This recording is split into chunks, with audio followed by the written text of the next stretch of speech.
Bismillahirrahmanirrahim. Assalamualaikum warahmatullahi wabarakatuh. Halo teman-teman, perkenalkan saya Anissa Sarifah dari Universitas Mataram. Nah, di video kali ini kita akan belajar bersama terkait dengan asesmen kesulitan belajar menulis yang merupakan salah satu materi dari mata kuliah diagnostik dan remedial teaching. Nah, sedikit informasi buat teman-teman. Jadi saya berasal dari Universitas Mataram, tepatnya Fakultas Keguruan dan Ilmu Pendidikan. Di sini teman-teman bisa lihat foto gedung FKIP Universitas Mataram. Namun saya tidak berkuliah di kampus 1 atau di gedung ini, tetapi saya berkuliah di kampus 2, yaitu kampus 2 Universitas Mataram yang ada di Seganteng. Di sini ada identitas saya. Nama saya Anissa Sarifah. Saya berasal dari Universitas Mataram, Fakultas Keguruan dan Ilmu Pendidikan, Prodi Pendidikan Guru Sekolah Dasar. Mata kuliah diagnostik dan remedial teaching ini diampu oleh Bapak Dr. H.A. Hariwitono, MPD Kons, dan Ibu Hikmah Ramdhani Putri, MPD. Nah teman-teman, di slide kali ini teman-teman bisa lihat apa saja submateri yang akan kita pelajari, yaitu terdiri dari 3 submateri. Yang pertama yaitu pengertian kesulitan belajar menulis, yang kedua penyebab kesulitan belajar menulis, dan yang ketiga asesmen kesulitan belajar menulis. Nah teman-teman, langsung saja kita ke materi yang pertama, yaitu pengertian kesulitan belajar menulis.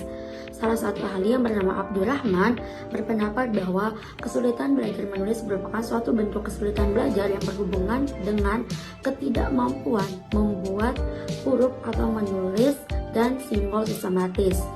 Kesulitan belajar menulis merupakan suatu bentuk gangguan atau kesulitan dalam mengikuti pengajaran menulis yang berhubungan dengan keterampilan lain seperti mendengarkan, berbicara, atau membaca yang dapat mengakibatkan ketidakseimbangan perkembangan memori dan motoriknya, sehingga berpengaruh dalam kemampuan mengungkapkan suatu informasi atau objek ke dalam bentuk bahasa tulis. Nah teman-teman, jadi kesulitan belajar menulis ini adalah kesulitan yang dialami oleh anak ketika anak tersebut tidak bisa membahasakan atau tidak bisa menyampaikan informasi yang dia dapatkan ke dalam bentuk bahasa tulis atau ke dalam tulisan. Oke, tadi kita sudah belajar terkait dengan pengertian kesulitan belajar menulis. Selanjutnya materi yang kedua yaitu penyebab kesulitan belajar menulis. Nah, ada banyak sekali teman-teman penyebab kesulitan dari belajar menulis ini. Yang pertama yaitu gangguan motorik. Anak yang perkembangan motoriknya belum matang akan mengalami gangguan atau kesulitan dalam menulis. Misalnya tulisannya itu menjadi tidak jelas, tidak rapi, atau putus-putus dan tidak sesuai dengan garis yang ada di buku atau kertas. Nah, yang kedua yaitu gangguan perilaku. Anak yang hiperaktif atau yang perhatiannya mudah teralihkan dapat menyebabkan pekerjaannya terhambat, termasuk pekerjaan menulis. Jadi anak yang hiperaktif ini akan sulit untuk belajar menulis karena perhatiannya mudah teralihkan, sehingga ketika dia misalnya sedang belajar menulis dan ada sesuatu yang membuat perhatiannya teralihkan, maka dia akan meninggalkan pelajaran menulisnya itu. Yang ketiga, gangguan persepsi. Nah, gangguan persepsi ini ada 2 teman-teman. Jadi yang pertama itu adalah ada persepsi visual. Nah, jika persepsi visualnya terganggu, maka anak tersebut akan sulit membedakan huruf yang mirip.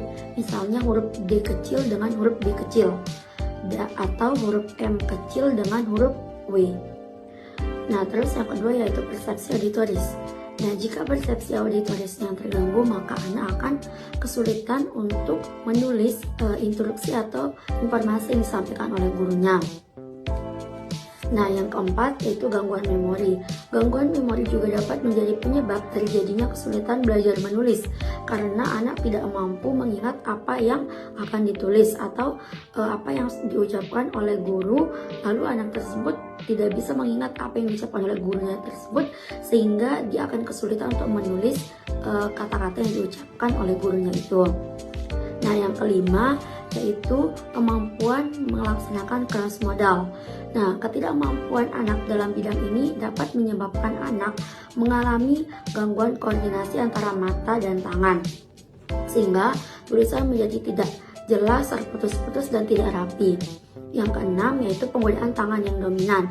Anak yang tangan kirinya dominan atau kidal, tulisannya juga sering terbalik-balik dan tidak rapi.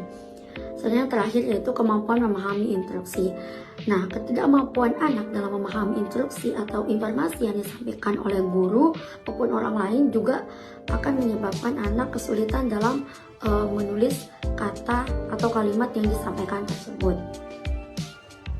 Nah, selanjutnya teman-teman kita akan belajar terkait materi yang ketiga, yaitu asesmen kesulitan belajar menulis. Nah, asesmen kesulitan belajar menulis ini sangat banyak teman-teman. Yang pertama itu berkaitan dengan bentuk kata.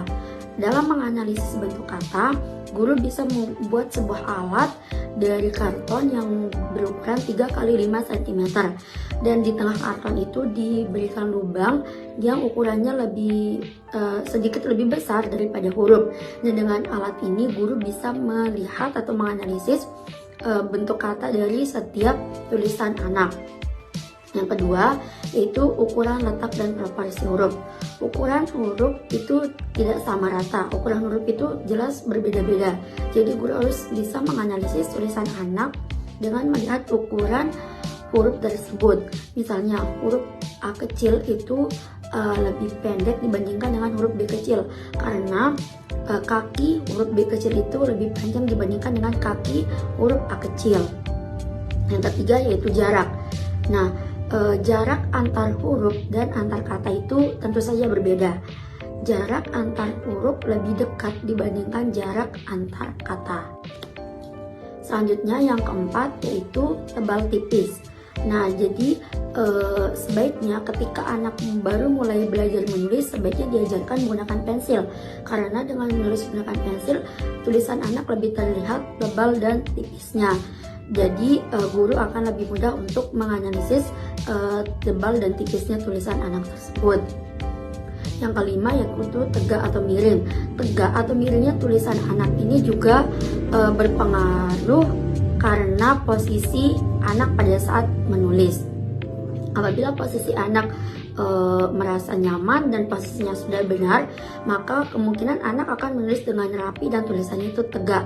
Tetapi jika anak menulis dengan posisi badan miring, maka otomatis tulisannya juga akan ikut miring.